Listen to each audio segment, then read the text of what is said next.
Perkenalkan, saya Afika dari Sekolah Cimsa Unima. Selamat datang di podcast pertama kami. Pada hari ini, saya akan mengajak Anda semua untuk berbincang mengenai Don't Remi. Don't be silent, resist violence, don't misunderstand gender-based violence. Tentunya bersama salah satu narasumber kita yang sangat inspiratif. Beliau merupakan salah satu korban kekerasan seksual yang akan membagikan segala kisahnya bersama kita. Halo Sobat Cimsa, saat ini saya sudah bersama narasumber kita yang akan membagikan kisah dan pengalamannya yang pernah menjadi korban kekerasan seksual berbasis gender. Semoga apa yang kita diskusikan atau kita sharing hari ini bisa bermanfaat untuk Sobat Cimsa yang ada di rumah maupun dimanapun kalian berada. Halo Kak, selamat sore. Sore. Gimana nih Kak kabarnya hari ini? Sehat? Alhamdulillah sehat. Alhamdulillah. Nah, Kak, jadi hari ini Doremi bersama Sekolah Cimsa Unima merasa sangat bangga sekali bisa menghadirkan kakak nih ke sini ke podcast pertama kami yaitu Doremi, dan kita akan sharing-sharing nih Kak tentang cerita dan pengalaman kakak yang pernah menjadi korban kekerasan seksual ya Kak ya. Nah, oh ya Sobat Cimsa, beliau merupakan salah satu orang yang menurut saya cukup inspiratif loh, karena meskipun pernah menjadi korban kekerasan berbasis seksual, beliau tetap bisa bangkit dan menjalankan hari-harinya dengan lebih luar biasa.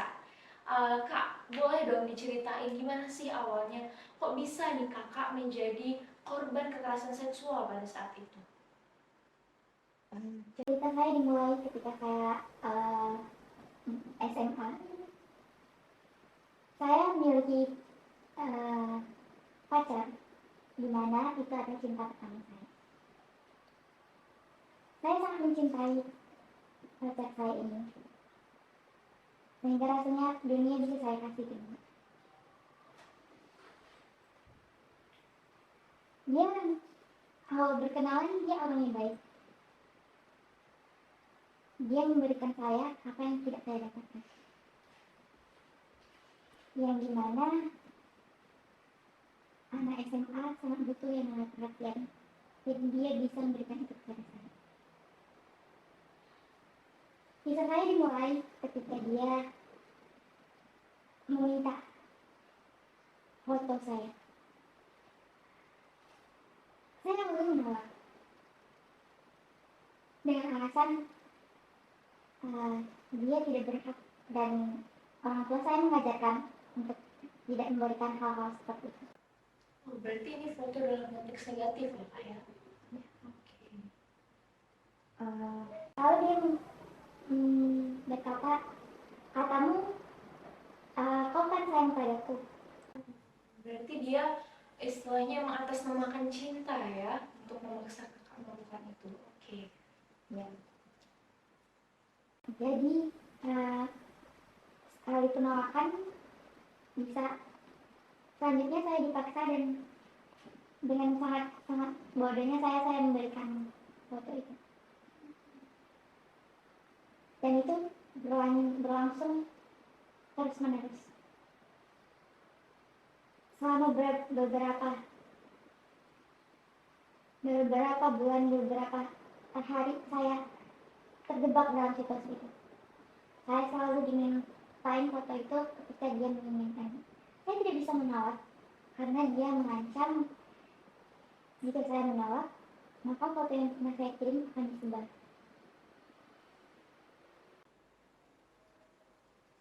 Oke, berarti itu adalah awal mula kenapa kakak bisa ini ya Kak, berarti terjebak di revenge porn ya.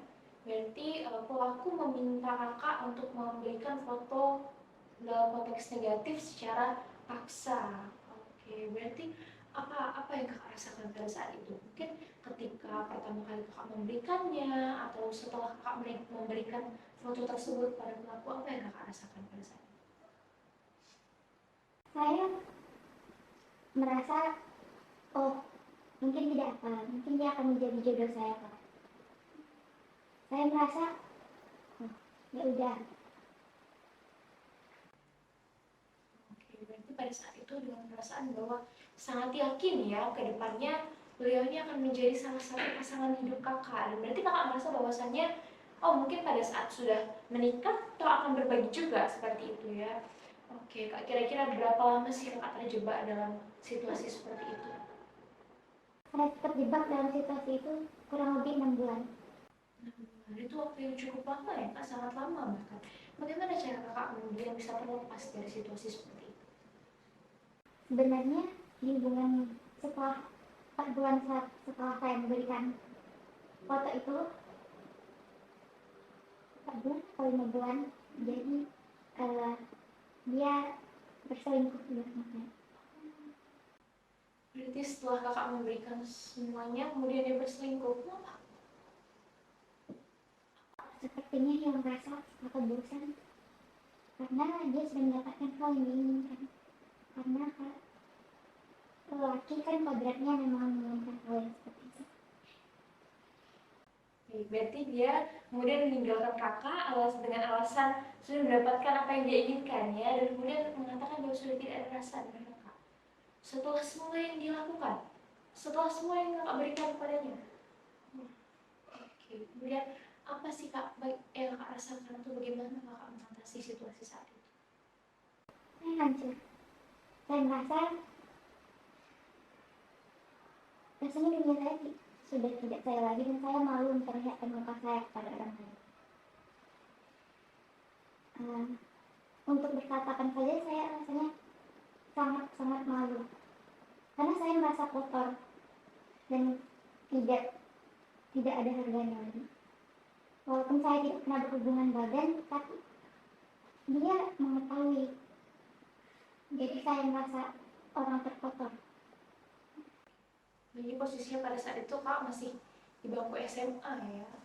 Kemudian bagaimana kakak bisa survive dari kondisi itu ya kan? Mungkin kalau beberapa orang-orang mungkin dia akan merasa sangat-sangat menyerah dengan kondisi itu, bahkan mungkin bisa melakukan hal yang lebih parah ya. Jadi kakak bisa survive. Saya sempat menyerah. Saya pernah menunda studi saya waktu itu untuk menstabilkan mental saya. Jadi saya melakukan berbagai cara untuk lepas dari semua itu. Tapi jauh-jauh dari depresi saya melukai diri sendiri sampai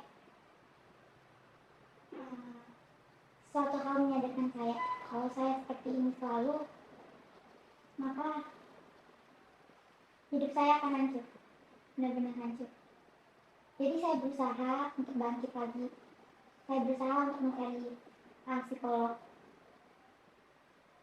Karena saya tidak mempunyai banyak kenalan psikolog, jadi saya menggunakan layanan kesehatan online. Saya konsultasi di situ. Itu sekitar 3 bulanan saya konsultasi dokter terus, barulah saya bisa bertemu dengan orang lain. Berarti kakak ada di posisi yang seterpuruk itu ya, padahal waktu itu masih SMA ya kak ya, masih harus mengenyam pendidikan, bertemu dengan teman-teman sehari-hari ya kak ya. Saya terluka karena mungkin saya sangat sayang pada laki ini dan saya tidak menyangka dia bisa mengecewakan saya. Jadi setelah semua yang saya berikan ke dia seperti itu, jadi saya sangat sebenarnya itu semua kesalahan saya.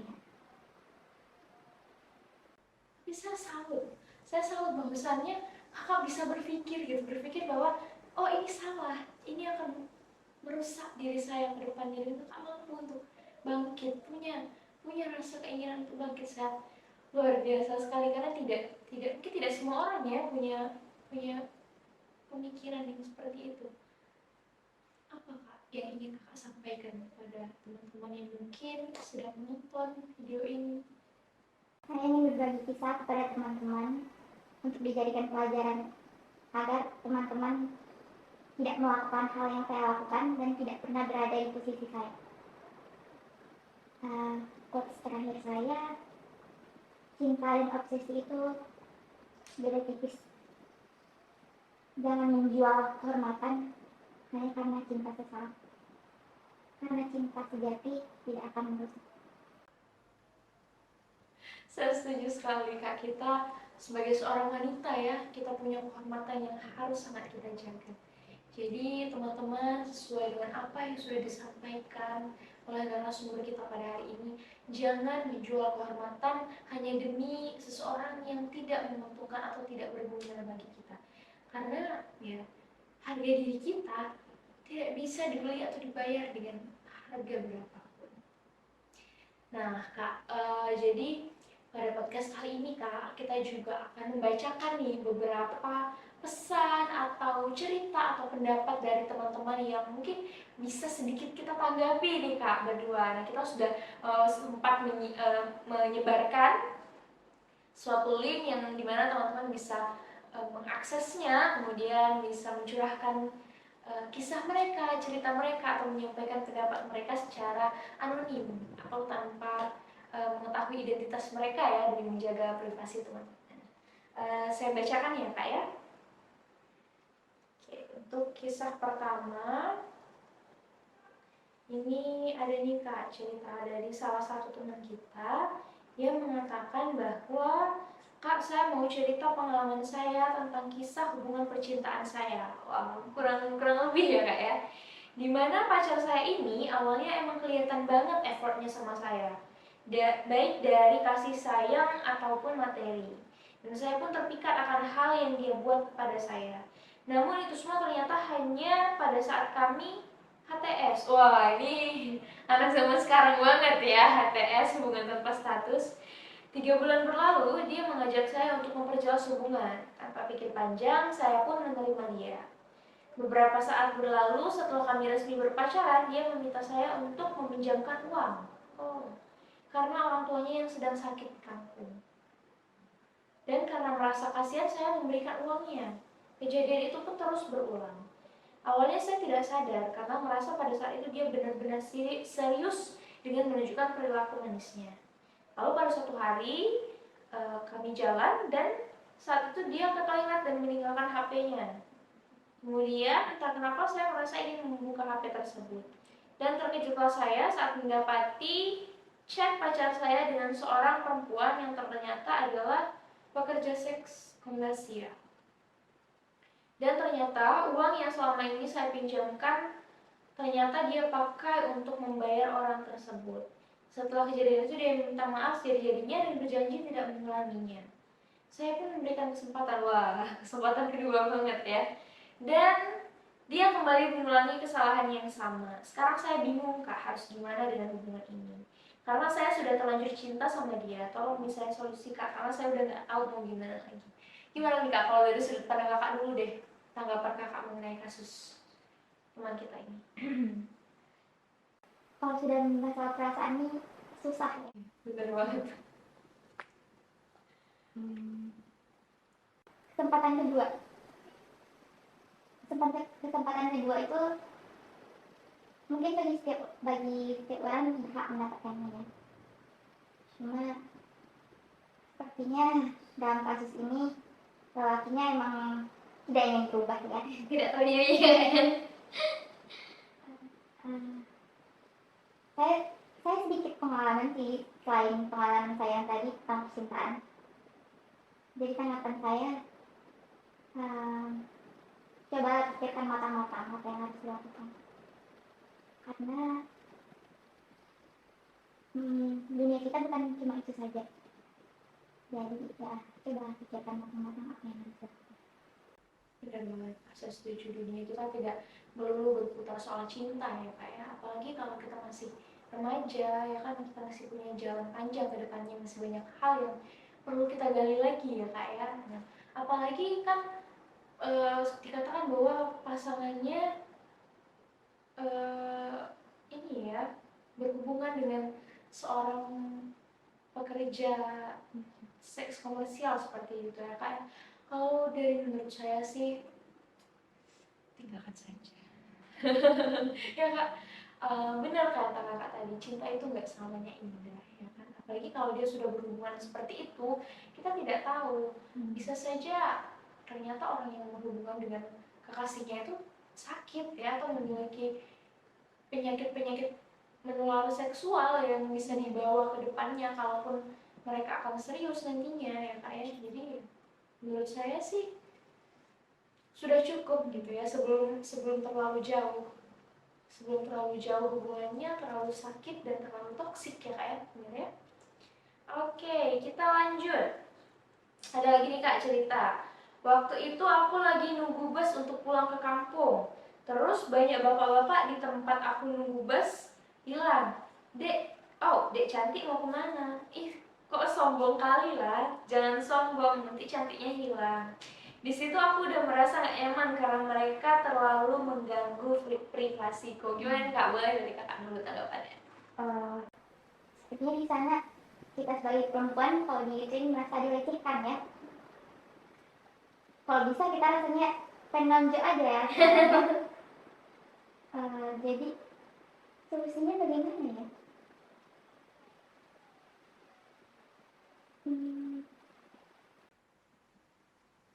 Catcalling ya Kak ya, mungkin sebagian orang akan merasa sangat tidak nyaman ya di posisi itu ya, sangat seperti ingin cepat-cepat pergi dari situ ya Kak ya. Memang perlu pengetahuan lebih lanjut ya Kak ya, perlu bahwasanya kita harus menyampaikan pada orang-orang bahwa itu adalah suatu hal yang bisa menimbulkan rasa ketidaknyamanan pada diri seorang wanita. Sebenarnya yang mungkin catcalling tidak hanya terjadi pada wanita saja, tapi memang kebanyakan terjadi pada wanita seperti itu ya Kak ya. Dan seringkali pelaku ini seperti tidak ada rasa bersalah melakukan hal tersebut ya kan. Padahal si korbannya sudah sangat tertekan gitu ya, sudah sangat, aduh aku ingin keluar dari sini, aku ingin keluar secepatnya dari situasi ini seperti itu ya Kak ya. Dan menurut saya itu suatu hal yang harus segera kita hapuskan dari dunia ini gitu. Karena ya siapa sih yang ingin dilecehkan di dunia ini ya kan. Ketika tidak ada satu orang pun yang ingin dilecehkan, maka seharusnya tidak ada orang yang melecehkan.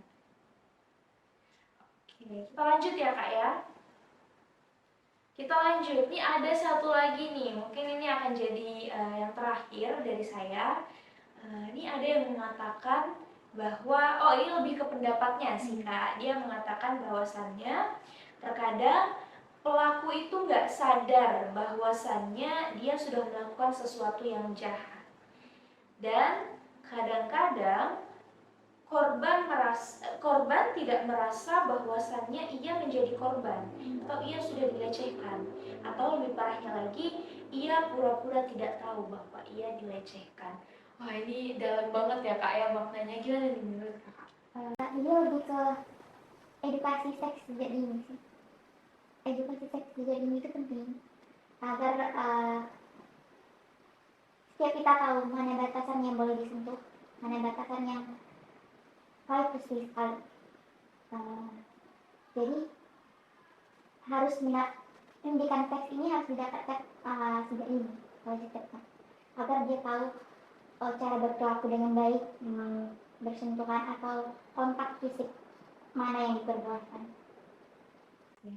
Saya setuju Kak, bahwasannya mungkin sebagian orang menganggap ini adalah hal yang tabu ya Kak ya, masih ini satu hal yang sangat tabu di masyarakat kita. Tetapi orang-orang melewatkan poin penting bahwasanya ini adalah suatu bekal untuk kita ke depannya, untuk anak kita, untuk remaja-remaja kita ke depannya ya Kak ya, untuk agar mereka terhindar, bukan hanya agar mereka terbebas, tapi ini untuk mencegah mereka menjadi korban atau bahkan pelaku kekerasan seksual berbasis gender. Sepanjang kita bercerita, saya rasa banyak sekali yang bisa kita jadikan pelajaran ya Kak ya, banyak sekali yang bisa anak-anak muda sekarang, termasuk saya sendiri loh, jadikan pelajaran bahwasannya ini adalah suatu hal yang butuh perhatian khusus. Ini adalah satu hal yang memang tidak boleh kita lakukan, tidak baik untuk kita lakukan, dan akan berdampak buruk pada kita dan lingkungan kita ya Kak ya. Mungkin ada sedikit kata-kata terakhir dari kakak untuk para pendengar kita.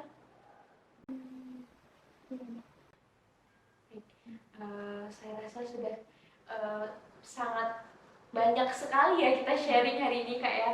Suatu kebanggaan bagi saya bisa berbagi cerita dan pendapat dan sudut pandang bersama kakak, dan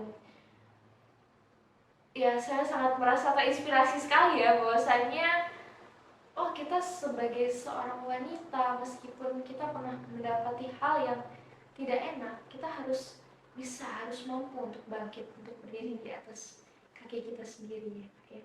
Nah benar juga nih kata kakak tadi bahwasannya edukasi seksual sejak ini itu sangat sangat penting ya Kak ya, untuk masa depan kita ke depannya. Nah, sahabat Cimsa, semoga kalian semua dapat memetik manfaat dan hikmah dari podcast kita pada kali ini. Dan nantikan keseruan kami di salah satu sekolah di Kota Lok Sumawe. Sampai jumpa di podcast berikutnya. Assalamualaikum warahmatullahi wabarakatuh.